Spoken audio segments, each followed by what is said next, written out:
Hello everyone, welcome to my channel. So friends, आज हम करने वाले हैं unit number 3 objectives and determinants. So structures देख लेते हैं। सबसे पहले इंट्रो आएगा, इसमें India's foreign policy objectives and principle important है। ऑब्जेक्टिव्स और प्रिंसिपल्स के बारे में अक्सर पूछा जाता है। Determinants of India's foreign policy, geography, history and tradition, economic conditions, nature of leadership, domestic milieu, international trends. चलिए देखिए, किसी भी कंट्री की जो फॉरेन पॉलिसी होती है वो वैक्यूम से एमर्ज नहीं होती है। ये किस चीज़ से गाइड होती है, किस चीज़ से शेप में आती है। ये कंट्री की हिस्ट्री, कल्चर, पॉलिटिकल सिस्टम और कई सारे वेरियस फैक्टर्स से आती है, जैसे कि जियोग्राफिकल हो गई या किसी भी चीज़ की तरीके से। ठीक है, चलिए हम ऑब्जेक्ट्स पर नज़र डालते हैं। देखिए, India foreign policy aims to safeguard and further national interest in terms of protecting the country's political independence. देखिए, इंडिया की फॉरेन पॉलिसी अगर हम बात करें तो सबसे ज़्यादा मेन क्या मानता है इंडिया कि पॉलिटिकल इंडिपेंडेंस बना रहे। देखिए, कॉलोनियल रूल था इंडिया में, अंग्रेज़ों ब्रिटिश राज इतना ज़्यादा हुआ है, राइट, इतनी ज़्यादा गुलामी में रखता था ब्रिटिश राज, जिसकी वजह से इंडिया बहुत ज़्यादा फेडअप था कि अब इंडिया को किसी भी तरीके की गुलामी अब बर्दाश्त नहीं, कोई भी गठबंधन अब बर्दाश्त नहीं। तो हमेशा से इंडिया क्या चाहता है कि कंट्री में पॉलिटिकल इंडिपेंडेंस बनी रहे और एक्सटर्नल सिक्योरिटी को प्रमोट इंडिया हमेशा से करता आया है।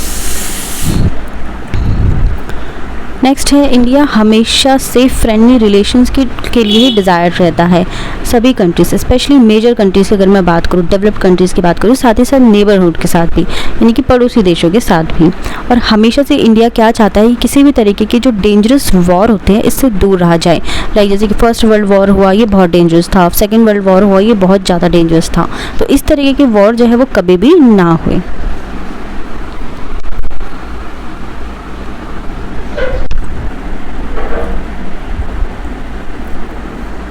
ओके, देखिए हम सब जानते हैं हमारे देश ने कॉलोनियल रूल काफ़ी ज़्यादा सफ़र किया है, जिसके बाद इंडिया फ्री हो गया था। तो इंडिया क्या चाहता है कि फॉरेन पॉलिसी की अगर मैं बात करूँ, इंडिया हमेशा ये चाहता है कि पीसफुल रिलेशंस रहे, सभी के साथ पीस रहे, शांति रहे।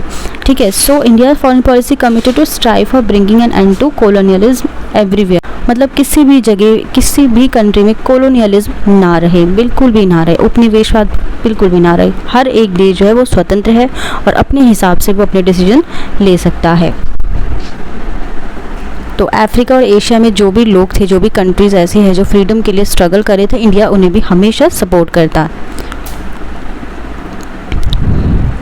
इसी के साथ साथ इंडिया प्रमोट करता है, एक इम्पॉर्टेंट गोल है इंडिया का हमेशा से इकोनॉमिक डेवलपमेंट को प्रमोट करना। इकोनॉमिक डेवलपमेंट होना चाहिए, लोगों के पास जॉब्स होनी चाहिए और आत्मनिर्भर लोग होने चाहिए।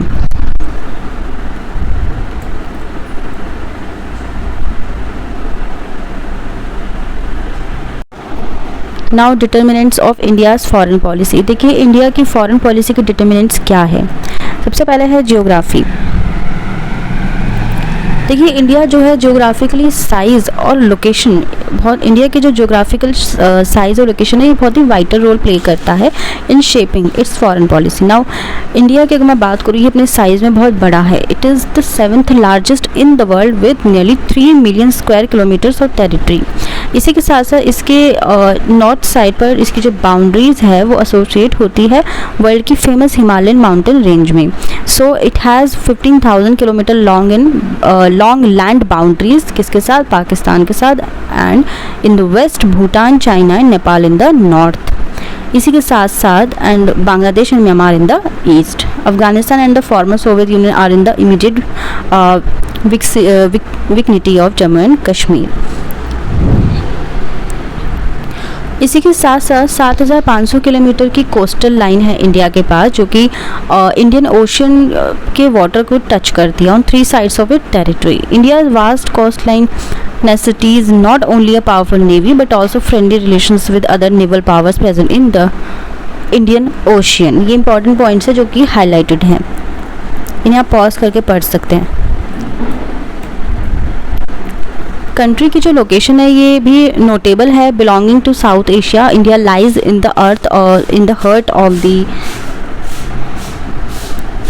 biggest continent, Asia. Like although India was victim of China and Chinese and Pakistani military attacks, it is in interest that the channels of communication are kept open. India therefore seeks that problem with these neighbors are amicably settled. इसी के साथ साथ India के जो relations है ये काफ़ी close है किसके साथ, रीजनल पावर्स के साथ, such as Iran, Indonesia, Malaysia, Japan, Vietnam. इसी के साथ साथ India follow the look east policy, यानी कि आसियान की जो policy and is developing economic as well as strategic relation with the ASEAN country. Next बात करते हैं जो कि निर्धारित करता है इंडिया की फॉरेन पॉलिसी, ये है हिस्ट्री और ट्रेडिशन। इंडिया की फॉरेन पॉलिसी जो है प्रोवाइड करती है एक mirror to its historical heritage. India ने कभी भी माउंट एग्रेसिव कैंपेन्स जो है कभी भी चलाने की कोशिश नहीं की outside the country for territorial expansion. Indian it was targeted in a series of invention and alien rule, although notably the ruling dynasties made the country their home and adapted themselves to local customs and traditions, right? इसके अलावा तो इसमें मैं आपको brief बता देती हूँ। देखिए इंडिया की फॉरेन पॉलिसी में ना हमेशा से एक डिटर्मिनेंट रहा है इंडिया का इतिहास और कल्चर, ट्रेडिशन, ठीक है। इंडिया हमेशा से कोई भी काम करता है तो वो दूसरों के बारे में सोचते हैं, लाइक कभी भी कोई भी अग्रेसिव पॉलिसी नहीं अपनाते किसी भी तरीके का, ये नहीं कि पावर के लिए कुछ भी कर ले, ठीक है। अगर मैं ट्रेडिशनल वैल्यूज़ की बात करूं तो वासुदेवा कुटुंबकम यानी कि वन वर्ल्ड हमेशा से इसी को फॉलो करता है हमारा India. Have come down of the people of India from the ancient scriptures and the spiritual work of great man like Swami Vivekananda, जिनके बारे में आपने ज़रूर सुना होगा, particularly the values that have helped in shaping India's foreign policy are tolerance, non-violence and universal brotherhood. India की जो foreign policy हमेशा से टॉलरेंस, नॉन वायलेंस और यूनिवर्सल ब्रदरहुड पर ही बेस्ड रही है। नेक्स्ट आता है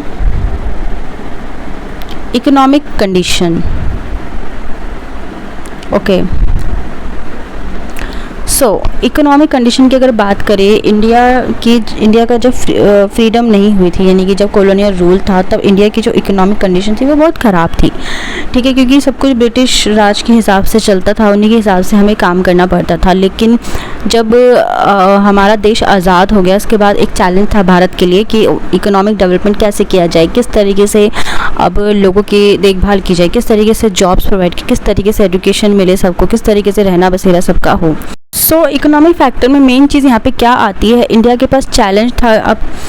सो मेन चीज़ इसमें क्या आती है अगर हम इकोनॉमिक कंडीशन की बात करें, देखिए इंडिया के पास क्या एक चुनौती थी, क्या चैलेंज था कि वो अब अपने देश को कैसे चलाएगी, इकोनॉमिकली किस तरीके से स्ट्रॉन्ग करेगी। इंडिया के पास दो ऑप्शन थे, या तो वो सोशलिज्म को अपना ले या तो वो कैपिटलिज्म को अपना ले, लेकिन इंडिया ने दोनों को ही नहीं अपनाया, क्योंकि अब इंडिया किसी के भी अंडर रहने को रेडी नहीं था, कोई भी गुट बनाने को रेडी नहीं था, तो इसलिए इंडिया ने मिक्स्ड इकोनॉमी अपनाई। नेक्स्ट आता है नेचर ऑफ लीडरशिप। देखिए जब हम किसी भी कंट्री की फॉरेन पॉलिसी की बात करते हैं, डिटर्मिनेंट्स की बात करते हैं, तो एक किसी भी लीडर की जो मेन लीडर्स होते हैं उनकी लीडरशिप के लिए लीडरशिप सबसे ज़्यादा इंपॉर्टेंट मानी जाती है। जैसे कि फॉर इंस्टेंस एग्जांपल के तौर पे हम देखें, अगर यूएस की फॉरेन पॉलिसी की बात करें, स्टार्टिंग डेज में वुड्रो विल्सन ने सब कुछ संभाला, राइट, ये 20th सेंचुरी की बात है, वुड्रो विल्सन ने सब कुछ संभाला था। अगर सोवियत पॉलिसी अगर मैं बात करूँ तो मिखाइल गोर्बाचेव ने सब कुछ यहाँ पे संभाला। तो ये सबसे ज़्यादा मैटर करता है कि लीडरशिप किस तरीके की है, क्या प्राइम मिनिस्टर्स की क्या एम है, वो क्या चाहते हैं, किस तरीके से देश को आगे बढ़ाना चाहते हैं। तो यहाँ पे अगर मैं जवाहरलाल नेहरू की बात करूं तो इनकी पॉलिसी जो है ये सोशलिज्म पर काफ़ी ज़्यादा थी, ऐसा माना जाता है। ओके फ्रेंड्स, ये हमारे कुछ इंपॉर्टेंट ऑब्जेक्टिव्स और डिटर्मिनेंट्स, इतने काफ़ी हैं, इससे ज़्यादा बहुत ज़्यादा हो जाएंगे, तो मेन आप उठा लीजिए। एग्जाम्स में भी आप सिर्फ मेन ही उठाया कीजिए, सब कुछ पढ़ने की ज़रूरत नहीं, क्योंकि सब कुछ बहुत ज़्यादा होता है, बहुत ज़्यादा डिटेल हो जाती है। ब्रीफ में चीज़ों को समझो, जब आप पढ़ेंगे डिटेल में पढ़ेंगे आपको सब समझ में आ जाएगा। सो दोस्तों आज के लिए बस इतना ही। मैं उम्मीद करती हूँ ये लेक्चर आपको पसंद आया हो। अगर आपको वीडियो पसंद आए तो प्लीज़ लाइक शेयर सब्सक्राइब ज़रूर करें। मिलते हैं अपनी नेक्स्ट यूनिट में।